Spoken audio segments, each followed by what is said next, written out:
नमस्कार साथियों, मेरा नाम है संदीप गुसाई। बाबा के दर पर साधु संत और श्रद्धालु तो आ ही रहे हैं, बल्कि उत्तराखंड के अलग अलग हिस्सों से देवी देवताओं की डोलियां भी आ रही हैं। आज जो पूरी स्टोरी है वो है केदारनाथ से गौरीकुंड के पूरे पैदल मार्ग की। जब हम लोग 22 अप्रैल को आए थे तब बिल्कुल सन्नाटा था, और अब कहाँ कहाँ पर दिक्कतें हैं, किस तरह मुसीबतें आ रही हैं पैदल में, क्योंकि सबसे ज़्यादा दिक्कतें इसी पैदल मार्ग की है और सबसे ज़्यादा चुनौती श्रद्धालुओं के लिए और प्रशासन के लिए केदारनाथ से गौरीकुंड के बीच ही है। क्योंकि केदारनाथ में अब स्थितियां सामान्य हो गई हैं, दर्शन आराम से हो रहे हैं, रहने की जो एकोमोडेशन है वो भी अब सामान्य हो चुका है। लेकिन अब बड़ी चुनौती है जो केदारनाथ से, जो गौरीकुंड से केदारनाथ का 16 किलोमीटर का पैदल मार्ग है।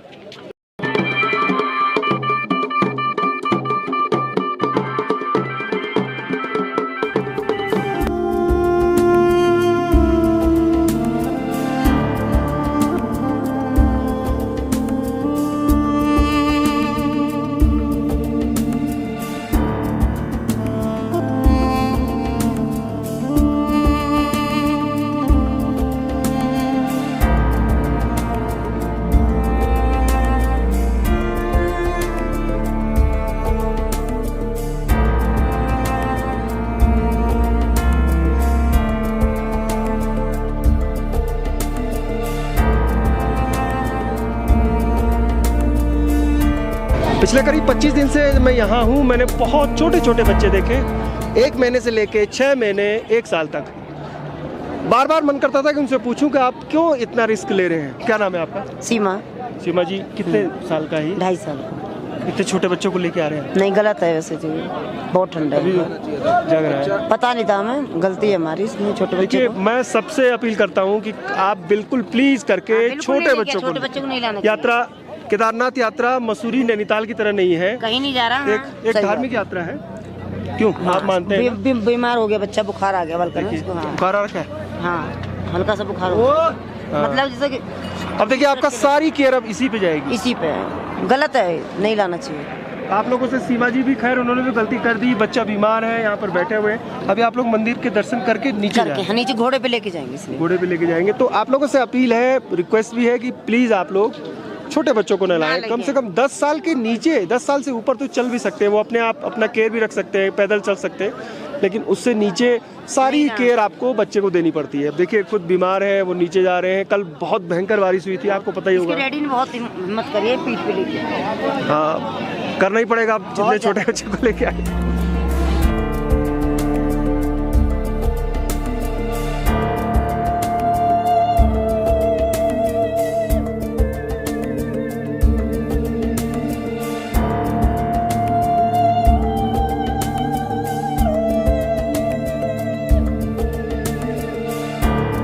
दो 2013 से आ रहा हूँ सर। जब पहले हो गई थी सब, तो पहले हुई थी ना, तो मैं ब्रह्मखाड़ में रुक गया था सब, डूंगर ढह गया था, तो बहुत विनाश हुआ उस टाइम। और रास्ते भी छोटे थे, छोटे छोटे रास्ते थे, उनके कारण से घोड़े की परेशानी, आदमी खाई में गिर जाते थे। मैंने कईयों को देखा भी है। सिर्फ घोड़े वाले की ये कमी है, किसी के थोड़ा धक्का मार देते हैं, तेज चलाते हैं, किसी को अवगत नहीं कराते भाई हट जाना, किसी को ये नहीं बताते अगर भैया बहन जी हट जाना। और घोड़े वाला का भी अलग लाइन होनी चाहिए, घोड़े वाले को हिसाब से चलाना चाहिए। किसी के बाहर के जाते आते उनके थोड़ा धक्का नहीं दे, कुछ उनको अवगत करा दे। अगर घोड़ा आ गया उनके माले चढ़ा देते हैं। घोड़े वाला हूँ मैं, जो कि यहाँ यात्रा के लिए आ रखा हूँ, जो कि सवारी ढूंढने के लिए आ रखा हूँ। और जो कि पट खोलने के बाद बहुत भीड़ थी यहाँ, आजकल जो कि बीच में कम हुई, फिर आजकल तो बहुत ज़्यादा भीड़ है। काम मिल रहा है डेली आप लोगों को? काम भी डेली मिल ही रहा है। अच्छा, एक आरोप लगा रहे हैं कि तीर्थयात्री की घोड़े वाले बहुत तेज चला रहे हैं, गिरा रहे लोगों को, ऐसा? नहीं, घोड़े वाले ये बरसात में जो है ना, जो कि घोड़ों के पाँव जो कि फिसल हो जाते हैं, इसलिए घोड़े गिर जाते हैं। वैसे तो गिराने के लिए कोई नहीं आ रखा है यहाँ।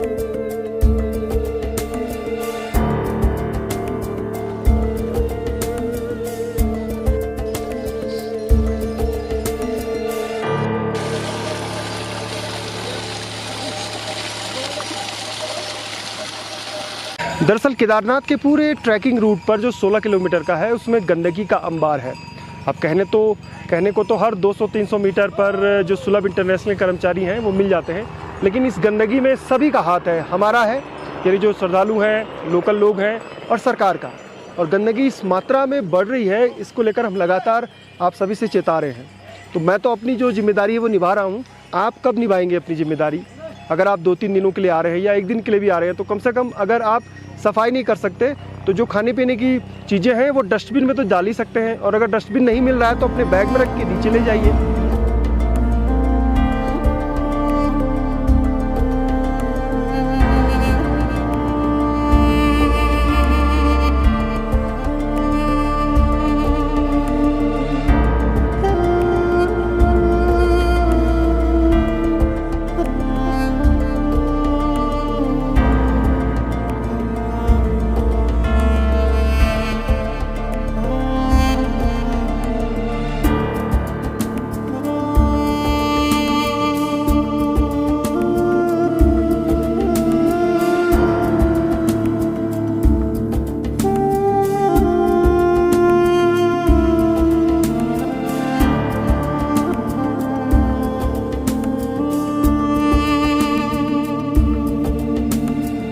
जब मैं 22 अप्रैल को आया था तो ये रेलिंग ऐसे ही टूटी थी और केदारनाथ मंदिर से करीब 3 किलोमीटर तक मैं आ चुका हूँ। अभी भी करीब आधा दर्जन रेलिंग ऐसे ही टूटी हुई है। सरकार जब तैयारियों की बात करती है तो जो बेसिक सुविधाएं होती हैं उनकी बात होती है। सेफ्टी और सर्विस सबसे महत्वपूर्ण बात है टूरिस्ट के लिए, लेकिन न तो रेलिंग बनी और जो और सुविधाएँ हैं वो भी जस की तस है। कुछ सुविधाएं बढ़ा रही है, जैसे टॉयलेट की संख्या बढ़ाई है, रेन शेल्टर की बात अब कर रही है सरकार अलग अलग जगहों पे, लेकिन काम इतना सुस्त था कि उसका खामियाजा जो है वो श्रद्धालुओं को भुगतना पड़ रहा है। कम से कम ये टूटी रेलिंग तो बन सकती थी। अब आप सोचिए कि आखिर यात्रा तैयारियां फरवरी मार्च से शुरू हो जाती हैं, पूरा अप्रैल का महीना आपके पास है, 1 महीना, और ये जिम्मेदारी सबकी है, सारे डिपार्टमेंटों की, कि वो अपने काम को क्यों नहीं कर पाए। अब मान लीजिए यहाँ पर बहुत भीड़ है और अचानक घोड़े आए और कोई गिर गया तो सीधे नीचे खाई में जाएगा वो।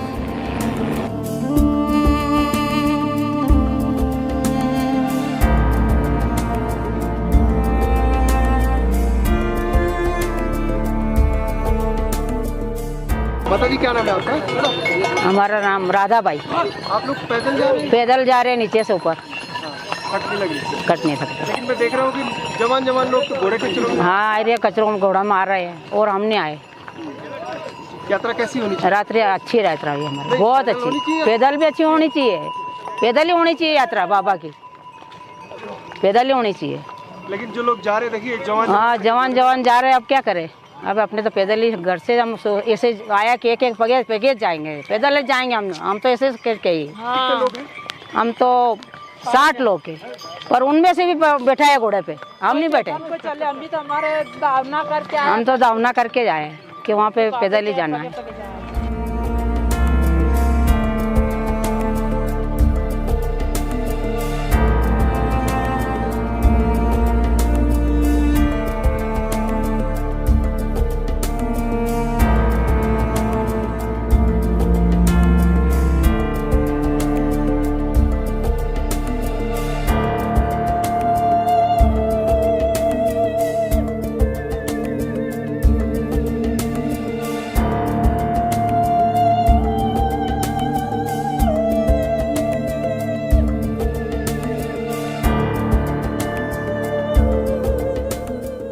यात्रा की व्यवस्था अगर देखा जाए तो गढ़वाल निगम विकास लिमिटेड के तो उनका रहने का अच्छा जगह है, उनका अरेंजमेंट अच्छा है और गीज़र वगैरह की सुविधा भी है, और देखा जाए तो उनका प्राइस भी अच्छा है। मगर अगर वैसे देखा जाए तो अरेंजमेंट इतना कोई अच्छा नहीं है। जैसे अगर बारिश होती है तो यात्रियों के लिए बहुत मुश्किल है, कोई प्रॉपर रेन शेल्टर स्पॉट्स पे नहीं है, और जो बाथरूम वगैरह की सुविधा है वो भी इतनी अच्छी अवेलेबल नहीं है, बाथरूम साफ़ सुथरे नहीं है।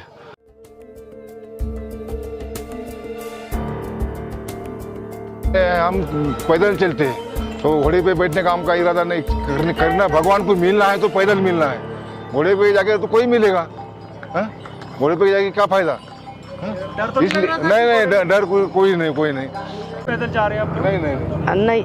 जरा जरा बैठते ना। हाँ। से चल रहे गांव का नाम हर्षी है। हाँ। हाँ। अच्छा हाँ। अच्छा, घोड़े में आपको चढ़ने में डर लगता है? वो मेरे आँखी के सामने 2-3 औरत गिरी, कुंडी में क्या औरत गिरी करके वो 6-6 हजार 8-8 हजार देके क्या करना।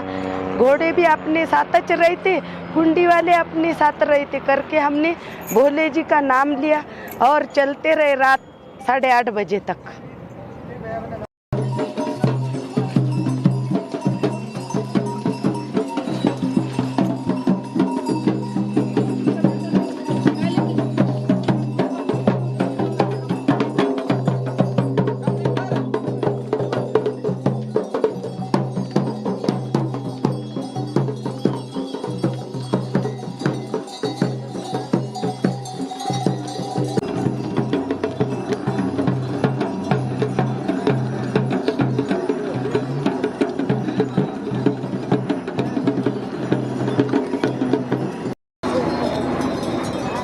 भूख लग गई? लगती कल भी नहीं खाए यार।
ये हमारी राजराजेश्वरी है और ये सेम नागराजा है हमारे।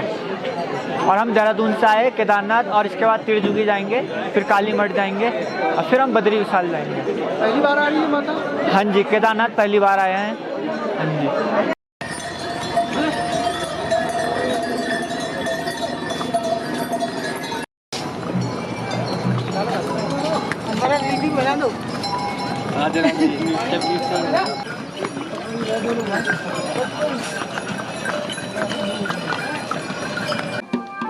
इसको देखो ना प्रेस कॉन्फ्रेंस में क्या ये लोग कैसा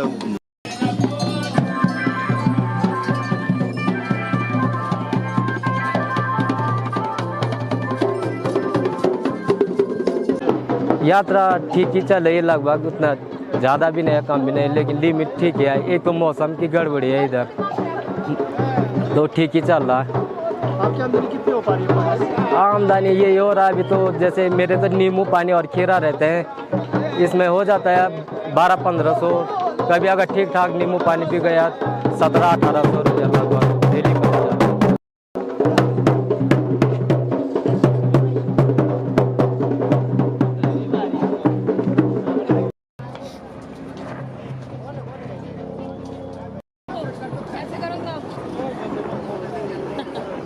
यात्रा कैसी बदल रही है इसका एक स्वरूप देखिए कि तमाम लोग महाराष्ट्र से, आप लोग महाराष्ट्र से 70, 60, 65 वर्ष की जो महिलाएं और पुरुष हैं पैदल जा रहे हैं, और 20, 25, 30 साल के जो युवा हैं वो घोड़े हेलीकॉप्टर में जा रहे हैं। तो जो असली यात्रा होती है ना वो यही होती है, नंगे पाँव पैदल। और हमने हर बार देखा यात्रा में कि जो महिलाएं हैं, ख़ास तौर पे राजस्थान, महाराष्ट्र, गुजरात, यहाँ के लोग बाबा केदार की यात्रा वैसे ही करते हैं जैसे आज से करीब 50 साल पहले करते हैं। सही बोल रहा हूँ मैं? हाँ सही। आपका नाम क्या है? गोपीनाथ द्रुपद सिंह की। ये कितनी बार शुरू हुई आपकी? एक बार पहली बार। सब लोग एक ही गांव के हैं या अलग अलग गांव? अलग अलग अलग। तो कैसा बनाया आप लोगों ने प्लान? वो ग्रुप बनाया। हाँ, पूछा सबको, तालुका का ग्रुप, या वाला तालुका का ग्रुप बनाया। हाँ, सब दो धाम करके आए। 2 धाम कर लिए हैं। सबसे मुश्किल तो यही है। हाँ, ज्यादा रुकना नहीं है एक जगह, एकदम 1-2 घंटे ऐसा नहीं जाना है। 5 मिनट से ज्यादा मत रुकना। बारिश होगी तगड़ी, मौसम खराब है ना, आज भी, कल भी, परसों भी। कल भी बारिश हुई, तो आप लोग थोड़ा आराम करो, फिर चलो। जहाँ थक गए थोड़ा सा, ये थक गए, लेटना नहीं है। लेट हो गए तो फिर तब आराम करने का मन करेगा, फिर चलना मुश्किल हो जाएगा। ठीक है, ठीक है। तो ऐसे यात्री अगर और भी हो तो फिर यात्रा का, हाँ, आपको भी लेते हैं, इनको भी फ्रेम में लेते हैं अभी। बाबा जी की उम्र मुझे लग रहा है होगी 70। थोड़ी तकलीफ है लेकिन कोई तकलीफ नहीं, आनंद में मजा आ रहा है। महाराष्ट्र के तो बहुत लोग मिलेंगे आपको, हर तीसरा आदमी महाराष्ट्र का है। आप किसी को पूछो ना, बात करो तब पता चलेगा यात्रा क्या होती है। इनको हम देखे रास्ते में बहुत सारे हमें।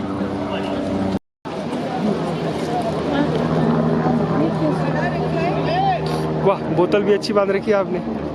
कितने लोग हैं टोटल?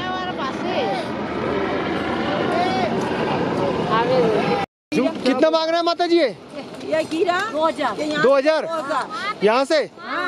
बेटा की मुँह गिरी।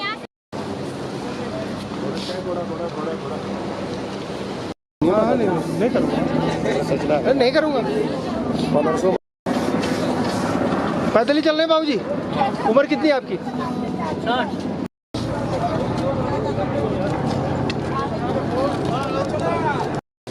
कहाँ से आप लोग? हम MP। नहीं, घोड़े में चले जाओ, पैदल ही जाएंगे।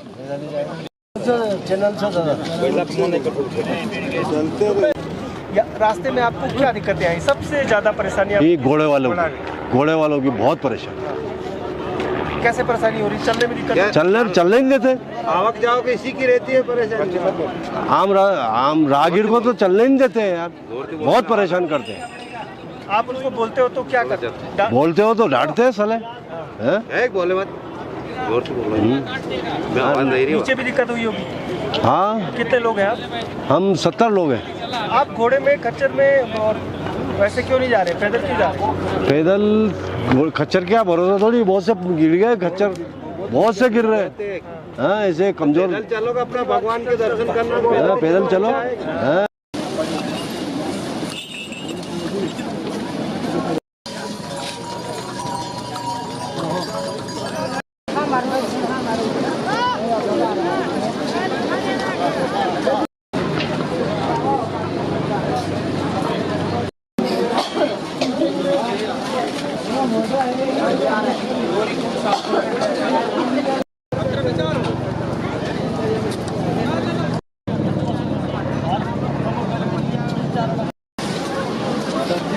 सुविधाएं भी बढ़े, ऐसा भी रिपोर्टिंग दिखा ना उनको। हाँ, इमरजेंसी बहुत गैप है।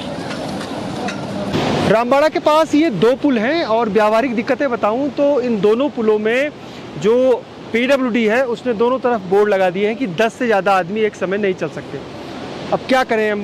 प्रशासन को कोसें या इन आम लोगों को कोसें जो यहाँ पर लगातार फ़ोटो सेल्फी खिंचवा रहे हैं और खड़े रहते हैं। आने जाने वाले लोग इसके ऊपर से गुजर रहे हैं। जब 10 लोगों की इसमें कैरिंग कैपेसिटी है इस दोनों पुल की, उसके बावजूद भी लोग पढ़ रहे हैं, देख रहे हैं कि इस पर जो खतरा लिखा हुआ है विभाग की तरफ से, PWD की तरफ से, उसके बाद भी घंटों यहाँ पर खड़े रहते हैं। और इस समय तो भीड़ कम है। जब सुबह के समय यात्रा ऊपर की तरफ बढ़ रही है केदारनाथ धाम की तरफ, उस समय यहाँ पर 50-50, 100-100 लोग उस पुल से गुजर रहे होंगे। बताइए, अगर पुल टूटेगा तो उसकी जिम्मेदारी किसकी होगी? सरकार की या उन लोगों की जो अनावश्यक पुल के ऊपर भीड़ खड़ी कर रहे हैं? कई सारी दिक्कतें ऐसे इस यात्रा व्यवस्था में कि सरकार तो जिम्मेदारी उसकी बनती है क्योंकि पूरी ऑर्गेनाइज कर रही है सरकार यात्रा को, लेकिन आम लोग जो हैं वो जगह जगह उनके लिए संदेश लिखे हैं, उसके बाद भी वो नहीं मानती। तो ये दिक्कतें हैं।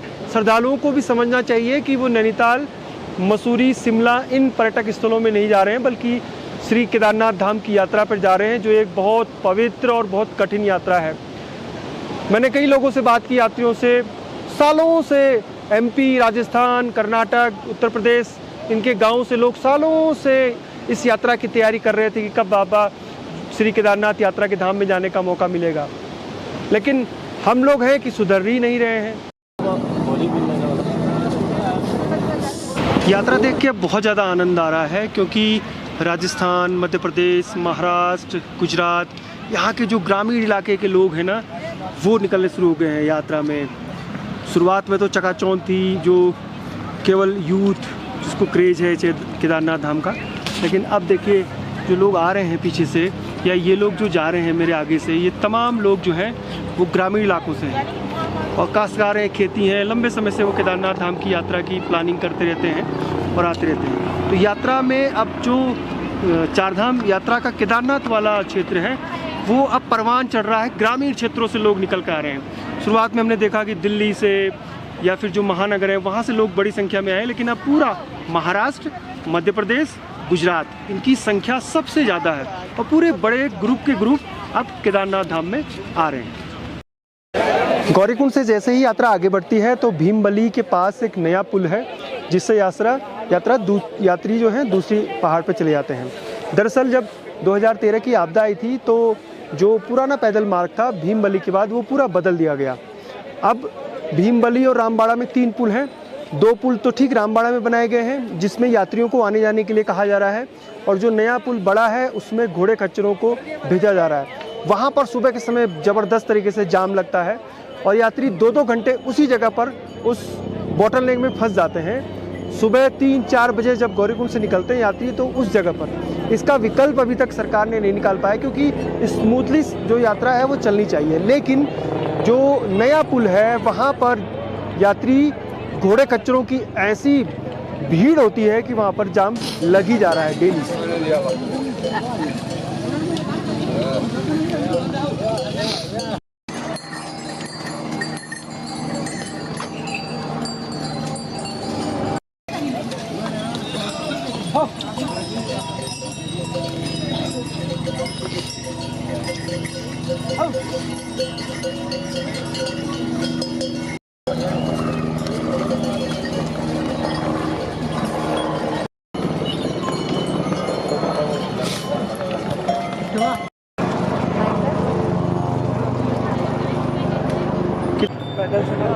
पैदल सफ़र में जैसे घोड़े और पैदल यात्री साथ जाते हैं तो उसमें बहुत सारी दिक्कतें आ जाती हैं, क्योंकि सामने से भी घोड़े आते हैं, यहाँ से भी घोड़े जाते हैं और यात्रा के बीच में बहुत सारे लोगों को लग भी जाते हैं।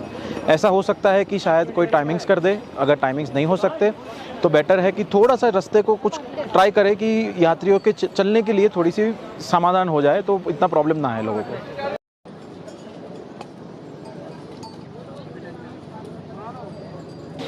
गौरीकुंड से लेकर केदारनाथ में जो यात्रा की पूरी व्यवस्थाएं गड़बड़ाई हुई हैं, उसमें सबसे बड़ा हाथ है घोड़े खच्चर वालों का।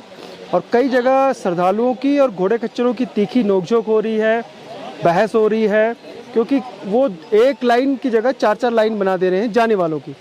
अब रास्ता तो सीमित है, जाने वाले जब 4 घोड़े एक साथ जा रहे हैं, आने वाले भी यात्री आ रहे हैं, घोड़े आ रहे हैं, जाने वाले यात्री भी हैं, उस छोटे हुए रास्ते में जाम लग रहा है। अब ये जाम करीब 3 किलोमीटर का है, जो भीमबली से आगे जहाँ पर रुद्रा फॉल है वहाँ से भी नीचे शुरू हो जा रहा है। आने वाले लोग आ रहे हैं, आप देखिए आने वाले लोग आ रहे हैं, लेकिन जाने वाले जो घोड़े खच्चर हैं उन्होंने कई जगह तो सिंगल लाइन है और कई जगह 4-4, 2-2, 3-3 लाइन बना दी है। जो घोड़े वाले बीच में घुस रहे हैं वो पूरी व्यवस्था को बिगाड़ दे रहे हैं, और अगर उनसे श्रद्धालु बहस कर रहे हैं, पूछ रहे हैं कि आप ऐसा क्यों कर रहे हैं, तो फिर गाली गलौज पर उतर जा रहे हैं। तो ये सबसे बड़ी समस्या हो रही है। इस पूरे पैच में कहीं भी पुलिस नहीं है, इसलिए व्यवस्था और भी ज़्यादा बिगड़ गई है। लेकिन सब ठीक है, हम कब का पहुंच जाते, लेकिन ये घोड़ा वाला एकदम परेशान करके रख दिया है। हम जा ही नहीं पा रहे हैं ऊपर। एक तक ऊंचाई है, उससे क्या होता है कि एकदम बहुत दिक्कत हो रहा है, परेशान हो गए हैं हम। सबको परेशान कर रहा है, ऐसे खाई में गिर जाते, ऐसे होता है। हाँ, लात मार रहा है तो घोड़ा, और उसके जो घोड़े वाला जो है वो भी बदमाश है। लगता है पीडब्ल्यूडी के पास जो है वो रेलिंग नहीं है, इस तरीके का ये टेम्परेरी जुगाड़ कर रखा है, और ये बहुत खतरनाक जगह है।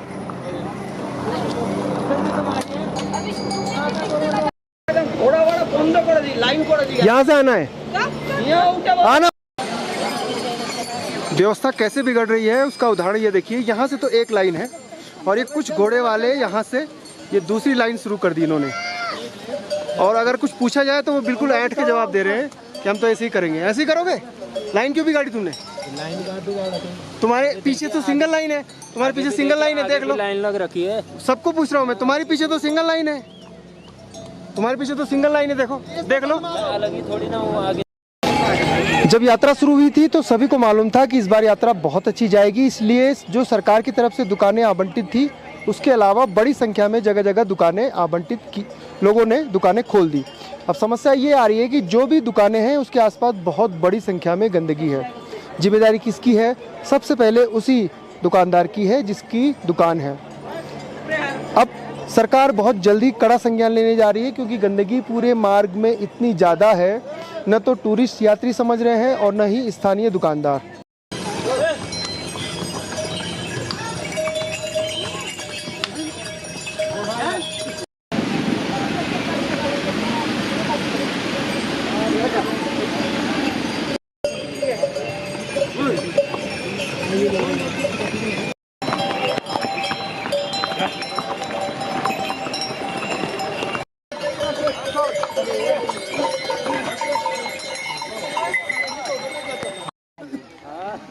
बरसाती क्यों नहीं ली? बरसाती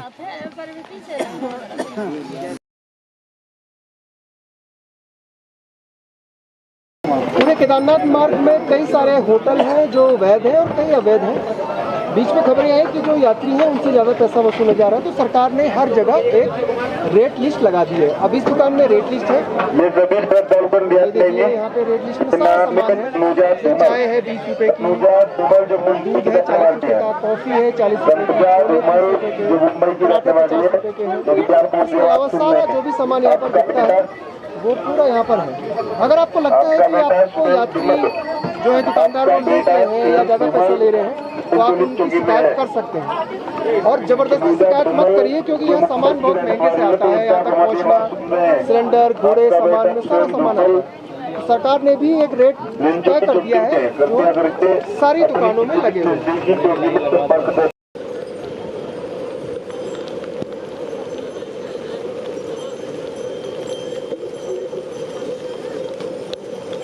मेन बात जो मैंने नोटिस की है, पर्ची लेने की जगह पे सब जगह पुलिस है, जहाँ पर्ची दिखाना है वहाँ सब जगह है। एक्चुअल जगह जहाँ होना चाहिए, जहाँ घोड़ों का, चलने वालों का और पिट्टू का सबका जाम लगता है, वहाँ कोई नहीं रहता, तो ये बहुत गलत है। Thank you. पुलिस वहाँ पर नहीं है जहाँ पर जाम लग रहा है और हाँ, जहाँ पे जाम है वहाँ पे पुलिस है ही नहीं, तो कोई या तो कोई घोड़ा वाला जाके उनको बोलता है कि साइड करो, तो बहुत दिक्कत हो रही है ना। मतलब ऊपर तक जाम में बहुत प्रॉब्लम हो जाती है। फिर 3-3 घंटे जब चढ़े हम लोग, 4 घंटे खड़े रहे घोड़े में, खड़े ही चढ़ाई पे, उतरते टाइम भी अभी 1 घंटा खड़े रहे।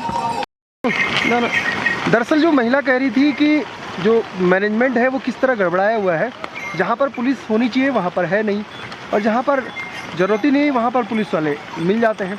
तो ये जो मैनेजमेंट सरकार का है वो इस तरीके से उस पर दिक्कतें आ रही हैं, सवाल उठते हैं। ये एक जगह है ठीक 1.5 किलोमीटर पहले गौरीकुंड से और यहाँ हमेशा पत्थर गिरे रहते हैं, लेकिन न तो SDRF का कोई जवान है, न पुलिस का है, न यात्रा मैनेजमेंट का है, जबकि होना चाहिए। दरअसल जब तक पत्थर गिरते नहीं है तब तक पुलिस आती नहीं है। और अगर अभी देखिए अगर पत्थर गिर गया तो चोट लगेगी, यानी निगरानी के लिए कम से कम यहाँ पर पुलिस का जवान, SDRF का जवान तो होना ही चाहिए, लेकिन है नहीं।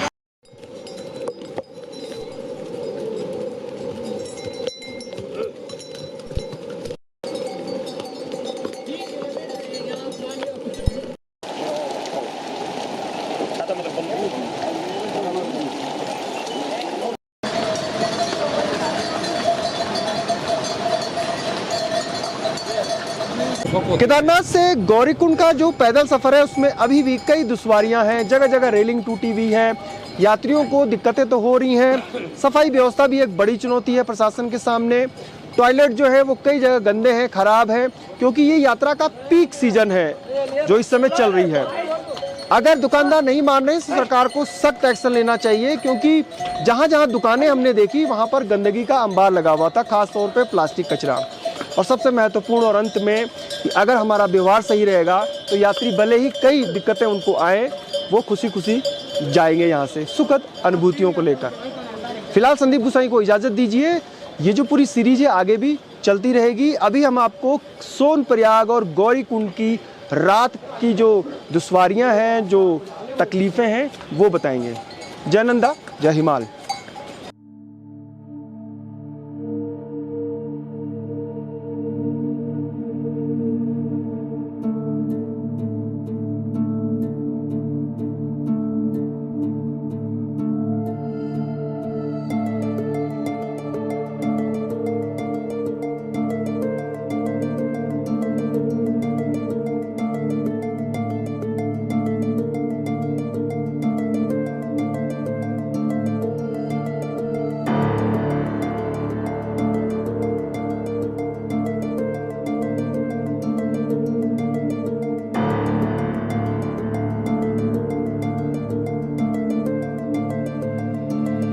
ये गौरीकुंड का घोड़ा पड़ाव है जहाँ सबसे ज़्यादा संख्या सुबह होती है। अगर मैं सुबह यहाँ पर आता तो शायद मुझे भी पैर रखने की जगह नहीं मिल पाती। इतना गंदगी यहाँ पर है चारों तरफ। घोड़े खच्चर के लिए जो घोड़ा पड़ाव बना है, नीचे पूरी गंदगी है, प्लास्टिक और जो लीद होती है घोड़ों की, पूरी दुर्गंध मार रहा है। तो ये सबसे बड़ी चुनौती प्रशासन के सामने है कि कैसे इसको ठीक करें।